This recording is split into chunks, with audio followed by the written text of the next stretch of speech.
Hey everyone, I'm back, and today we're going to be talking about The Fabelmans, and this movie is directed by Steven Spielberg, and it came out in 2022, and I unfortunately didn't really get much out of this movie. I was kind of hesitant to watch it because it just didn't really look like a movie for me, and I was just afraid that it was just going to be really boring, and I wouldn't get much out of it narratively, and unfortunately I was right. I just didn't really get anything out of it. I didn't hate it by any means, and there were good performances in it, and it wasn't terribly shot in every scene, and I really like the last scene of the movie. I thought it was good, much better than the rest of the film, but unfortunately the core of the movie for me, I know it's based on a true story, like Steven Spielberg, he's like expressing like his experience like growing up, and I get what it's trying to do. I understand what's going on, and I like a lot about this movie in premise, and the elements to make a movie interesting to me is they're all there. It's just when it comes to its execution, I just don't really care for it because I don't really like any of the characters, which is a big problem. And the story itself, it's just nothing all too special, really. And I know it's a true story that he's telling, and you can't really do anything too crazy. But one of the big things about this movie, for me personally, that kind of dragged it down is that there are a lot of characters in this movie, but there are quite a few of them that you don't really know anything about, and some of them don't even have that much screen time, but they still eat up quite a bit of screen time when you count the amount of screen time all these side characters have, and it just makes the film longer as a result. And I do think this movie is way too long, like 2.5 hours. It didn't really need to be that long, and for the vast majority of the film, nothing happens, and most of it is just our main character wanting to pursue filmmaking, and you have a bit of drama with him and his dad, like not really fully supporting him by just calling it a hobby and instead of like real work.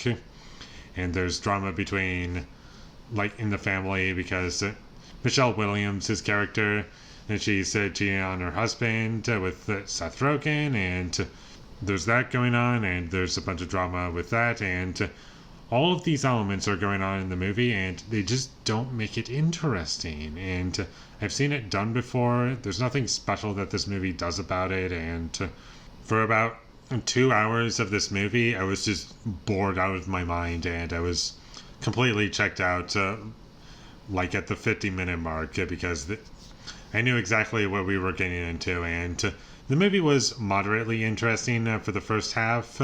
Like, I wasn't always with it, but there was at least something there for me. Whereas in the second half, that's when you start to see our main character go to school, and he gets picked on by some bullies, and I was like, oh, yep, I know exactly what we're doing here. And it played out exactly how I predicted, which is really unfortunate because I was hoping for something special here, and I just didn't get it, unfortunately.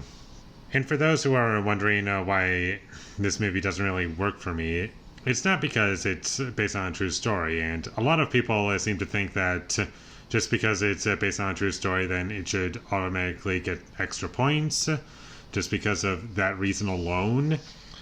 But unfortunately, I don't work that way. I care about how the film portrays this story that it's based on, and because of that, I can't give it extra credit, nor can I just give it a pass and say, yep, it's a good movie because it's based on a true story. Unfortunately, that's not how my rating system works or how I view films. If the story that you're portraying is not one that I particularly like, whether it's based on a true story or it's fiction, then I'm sorry, it's not really a good movie in my opinion. And that's really all I have to say about The Fabelmans. It's fine.